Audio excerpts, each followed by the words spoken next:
Already that the topic for tonight is a mountaintop experience. What do you think of when you think about a mountaintop experience? You think about something that is great that happens in our life, and that's true, but tonight the text that we're looking at is a mountaintop experience in the way that it's probably one of the most amazing experiences that these people ever had in their life, but secondly, it's also happened, of course, on a mountaintop. We're talking about the Transfiguration tonight. That's recorded in Matthew 17, Mark chapter 9, and Luke chapter 9, so all the synoptic gospels. And we're going to read Matthew chapter 17, 1 through 8. And Ronnie's going to read that now, and then we'll dive into that and see what we can learn from that text.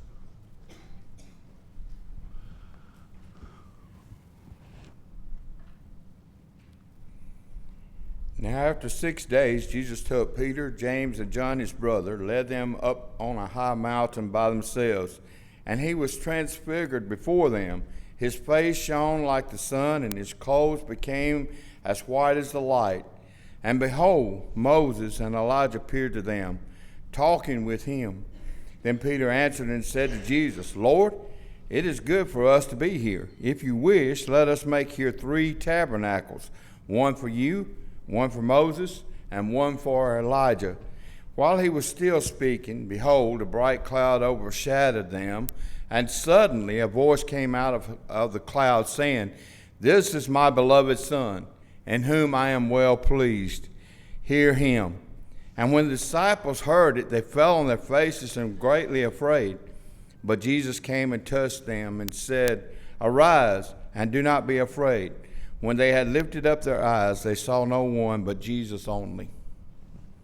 Thank you, Ronnie. I meant to say how much I appreciate y'all being here tonight. Sometimes when we have low numbers, especially on Sunday night, we get a little bit discouraged, but don't get discouraged. It's always good to be here, and I think that we benefit to be here if there's 20-something or 30-something of us, or if there was 150 of us. And so thank you for being here tonight.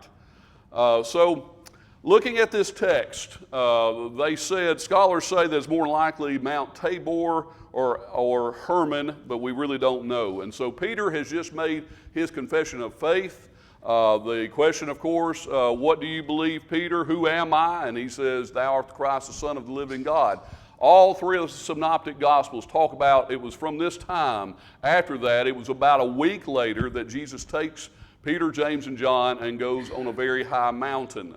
Luke, if you look at his account, actually tells us the reason why they're going. They're going there to pray.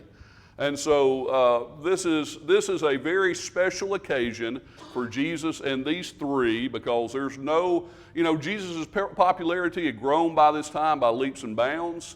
And there was a lot of people that would usually throng around him to see miracles, want him to do signs and wonders and things like that.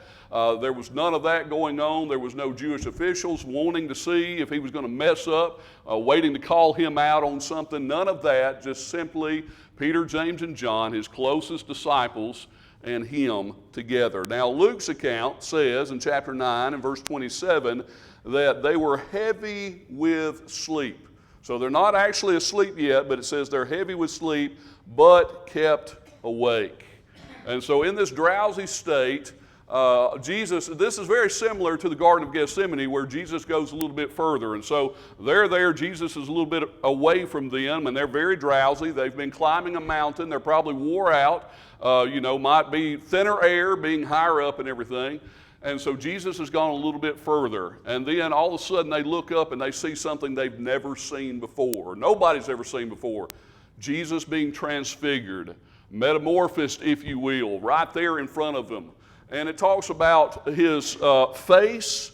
It talks about his clothing. I want to encourage y'all in your Bible study. Sometimes those of us, and it would probably be everybody here, we've studied and read the Bible our entire lives, and maybe sometimes we get a little, for a lack of better words, bored with our Bible study. Let's just be honest, and we look for different ways to study. Here's a way that I've studied now for several years that I encourage you to do. Look at different texts, at different things that happen in the gospel accounts. Take that, just like the Transfiguration, and look at that in every gospel account. and then make a list of all the different things, all the differences, everything that is alike. Then go and look at all the different translations, and you can do that very easily today as well. And you will learn, you will know that text very well. That's what I've done with this. And so, looking at his face, Mark says in the King James Version and the ESV that it was altered. The New American Standard says it became different. Then Matthew, in his account, talking about Jesus' face, says that it became like the sun. And so they're watching this happen. His face changes, it becomes altered, and now we know that it's glowing. It's like the sun when we look at Matthew's account. Then they start talking about his clothing, and it became bright as light. Luke says, in the King James Version, that it was glistering. Very unusual word to use for that. New American Standard says that he was gleaming. His clothes were gleaming, if you will. The NIV says it was as bright as a flash of lightning. And then I really, really like Mark's account when it comes to talking about his clothes. Mark's account says that his clothes became like snow. As white as snow, whiter than any launder on earth could ever whiten them. And so what is going on? Is this a dream? Put yourself in their shoes. And so they've climbed this mountain, they're tired, they're sleepy, they're struggling, they're about halfway asleep. They look up and they behold Jesus in this state. They're probably wondering, is this a dream? Is this a vision? You know, is this, are we hallucinating here? Because after all, the air is a little bit thinner. What is going on? And then all of a sudden it occurs to them what's happening. They've always seen Jesus in this form, in human form. He's the fullness of the Godhead bodily, is what Paul says in Colossians 2 and verse 9. And it occurs to them finally, we're seeing Jesus in all of his glory. We're seeing God and the glory of God. I know this because you look at how they talk about this in the different accounts. For instance, John says this. John, I think, was probably referring to this in his gospel when he says in John 1 and verse 1, the Word became flesh. Or maybe it's verse 14. The Word became flesh and dwelt among us. And he says, and we beheld his glory. The glory of the only one of the Father that came from the Father. Now, Peter says this, 2 Peter 1, verses 16 through 18. And so in his letter, in his epistle, Peter says, we were eyewitnesses, once again, of his glory. They've seen his glory, his brightness shining. We were eyewitnesses of that. His majesty, he says. We heard the Father God say, this is my Son. We heard the voice when we were with Jesus on the sacred mountain, is what he says. So no doubt what he's talking about there and seeing the glory of God. And so they see the glory of God. They see Jesus transfigure, metamorphose right there in front of them, and then all of a sudden they see two other figures. And they just kind of materialize right there in front of them. If you read all the accounts, that's kind of how it happens. It's just like that. They're there. And it's Moses and Elijah. And it's interesting that Moses and Elijah are talking to Jesus. They're carrying on the conversation. Look at the different accounts, you'll find out what they're talking about. The conversations about his departure is actually what the New King James says, I think, in Luke's account. But they're talking about Jesus' passion, the passion of the Christ, about how he's about to die for our sins. He's about to go to the cross. He's about to be resurrected. And so they're listening to all of this take place. And they're scared to death. And so Mark is the one that says this. In their fear, in their anxiety, not knowing what in the world to say, Mark says, as Peter always does, kind of puts his foot in his mouth. Mark says that Peter, blurts out. Mark 9, verse 5 and 6 says this, Rabbi, it is good for us to be here, and let us make 3 tabernacles, one for you, one for Moses, one for Elijah, because he did not know what to say, for they were greatly afraid. And suddenly this great cloud appears, and this thundering voice saying, this is my beloved Son, in whom I love, with whom I am well pleased. Listen to him. Can you imagine being there and seeing what they saw, and then all of a sudden this cloud comes overhead and this voice comes out? They're scared to death. And the gospel accounts talk about them trembling. They fall to the ground. They're looking straight down. They're not looking anymore. They're scared to death. And I love this. I love this part about Jesus. He comes up and he touches them. And he says, do not be afraid. And they look up. Moses is gone. Elijah is gone. Jesus is in human form. And that's that. It's over with. Now, what in the world is that about? You know, why would all three of the synoptic gospels record this, and what lessons can be learned from it? Well, we're going to look at 5 this evening. First of all, great spiritual things happen to people that are close to Jesus. Think about that. Great spiritual things, moments, if you will, happen to those who are close to Jesus. Why does Gary and probably Larry catch more fish than probably anybody else in this room? Or maybe they do, maybe they don't, I don't know. Because they go fishing, right? You know, you're not going to catch fish unless you go fishing. You could say, well, they probably know more about it, and I'm sure that they do, and they know where to go and all of this. But the fact of the matter is, unless you go fishing, you're not going to catch fish. I'm a hunter. I'm a deer hunter. I absolutely love it. The season's coming up. I can't wait. My brother has owned his own hunting club with thousands of acres in different places, and so you get a membership and you sign up for one plan or another, and you can go different places and hunt different animals. It's not just deer. And so he let that, I used to, as little brother, I never had to pay anything. I didn't have to get a plan. I got to go with him, you know. And so he let that go, unfortunately, a few years ago, and now he's got just 150 acres leased. Here's the thing, Scott always kills more deer than Mark, hands down. He kills more deer than me. He kills bigger bucks than me. Why is that? You could say, well, he's a better marksman, you know, and maybe he is. I wouldn't say that. I wouldn't tell him that. It'd go straight to his head. He knows better what he's doing. Yes, definitely that. But it's because he goes. He goes all the time. I mean, I'm lucky if I go 2 or 3 times a season. I think it was 2020, I got to go 5 times because of the pandemic, but I usually go like 2 times a season. Scott goes, he was talking about being at the property this past week, and he showed me picture after picture of deer, you know, of these big bucks on his trail cams and stuff. He's out there all the time, you know. Why do Eckerd and Barbara, how can they tell us about these amazing trips that they take, these cruises and all of these wonderful shows that we hear about?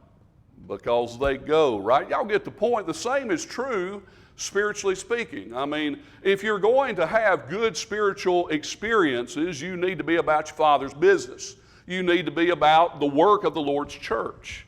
So just to tell you a little bit about, not this week but last week, with Wayne and David being there at Lexington, that was an amazing experience. And we've been on a lot of campaigns before, but it was a wonderful campaign. And we ended up with 11 that came to the Lord and obeyed the gospel. But we got to see person after person do that. We got to fellowship with people that we didn't know.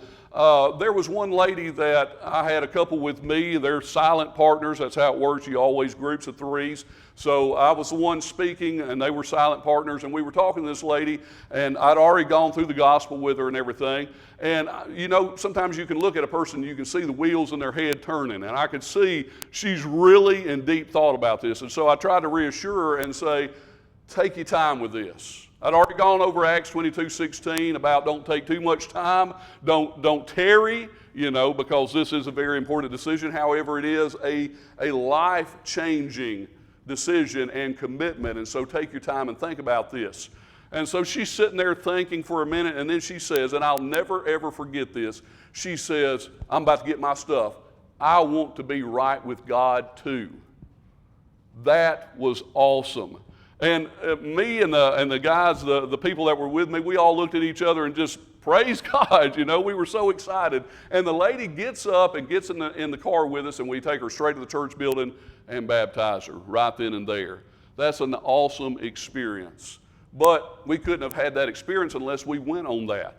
I think about Eckerd, I think about Henry, I think about Ronnie and others that go to the jail, and we hear about baptisms and Bible studies there. Why? Because they go and they do that.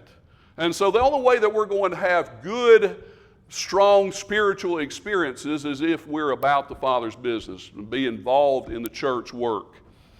Second lesson that we can learn from this particular account is sometimes we need to change our environment. And I think you see this from the text. Matthew's account says that he took Peter, James, and John, his brother, led them up on a high mountain by themselves, is what that says. In other words, Jesus took them out of their current circumstances and took them up to this high mountain to pray and to be with him, and they experienced what they experienced. I don't know what was going on in their life. It could have been bad, may or may not have been, but whatever their circumstances were, Jesus took them out of those circumstances into a completely different circumstance. Now, looking at the different translations, King James Version says he brought them up to a high mountain and uses the word apart. I like that. Apart from everything else is what that's talking about. Apart from everything that's going on in their life. Sometimes that's good, is it not? You get busy in life, we get bogged down with all the demands of life, and sometimes it's good to just pump the brakes a little bit and and make time for God. We always need to make time for God, but you know what I'm saying. Just hit pause on everything that's going on in our life. 2 Corinthians chapter 4, verse 3 and 4 talks about the gospel being veiled to some. That it's veiled to some because the God of this age, the God of this world, has blinded them. And what it's talking about, the God of this world, is being Satan, and Satan blinds us. How does he do that? By, of course, making us too busy and too involved in the things that are going on in our life. So sometimes we need to change our environments, and sometimes we need to get out of our current situation and maybe take a trip if that's what it takes, you know. Maybe just get away from everything. Vacation's good, right, Nancy? Absolutely. Number three, a third thing that we can learn from this narrative is that we can have confidence in life after death. You think about this. So you have Moses and Elijah that are standing there carrying on this conversation with Jesus. Moses has been dead for 1,500 years by this time.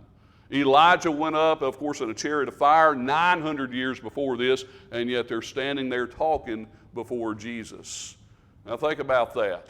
And what is amazing to me, I don't know if you've ever thought about this before, but they were recognizable. Peter, James, and John had never met them. There was no photographs back in that day. May or may not have been pictures. I don't think there was pictures of Moses and Elijah, but they recognized them. And you heard it in Matthew's account. Hey, let us build a tabernacle, one for you, one for Moses, one for Elijah. They knew exactly who they were. How is that? I have no idea, but I know that they did know. What can we glean from that? We're going to know each other in heaven. We're going to know each other in heaven. You think about all the brethren that has passed on of our church family, of our biological family. We've had some deaths just this past week. We're going to know our family in heaven. And I think that is so reassuring. Now, you think about Moses and Elijah, what they represent. Moses represents the law. We'll get to that in just a moment. But not only that, Moses could also represent all who have gone on to be with the Lord. Think about it. Elijah represents the prophets. We know that. We'll talk about that in a moment. But he could also represent those who were called up to be with the Lord. These two groups are in 1 Thessalonians chapter 4. And so think about that. So they probably represent those groups. But we know that we will know one another in heaven. We have other accounts of that. Of course, the rich man and Lazarus, and there's other accounts of that. But I believe this gives us confidence in that. A fourth thing that we see here is that the Transfiguration speaks of course, authority. And so, as I said before, Moses represents the law, Elijah represents the prophets. The Jews, all they had was the law and the prophets. We have our Bible divided as Old and New Testament. They didn't have that. They didn't have the New Testament. So their Bible consisted of the law and the prophets. And so when he says, you know, this is my beloved son, hear him, he's saying, okay, the law and the prophets is not what you're supposed to live by anymore. You listen to my son. And that's what the New Testament wasn't written by this time, but you see that played out throughout the New Testament, right? Hebrews chapter 11, verse 1, God, who at various times and in various ways spoke in times past to the fathers by the prophets, has in these last days spoken to us by his Son. Jesus is, of course, the authority. Jesus there, before ascending back to the Father, before giving his commission, has to give the authority. And so he does so in Matthew 28, verse 18. All authority has been given unto me in heaven and on earth. And then he gives them the Great Commission. Ephesians chapter 1, verse 22, it says that he has put all things under his feet. He, being the Father, has put all things under the Son's feet, and give him to be head of the body, which is the Lord's church. Colossians 1:18 says he's the head of the body, the Lord's church. And so he has all authority, of course, and we see that in this passage as well. I believe that is part of what is being taught through the Transfiguration, is that Jesus Christ has all authority. And then fifth and last, the Transfiguration speaks to us as peace. Like I said, I love the last part of the narrative there, where Jesus just calmly comes over to them. It literally says, I don't remember which account it is, it says they're trembling.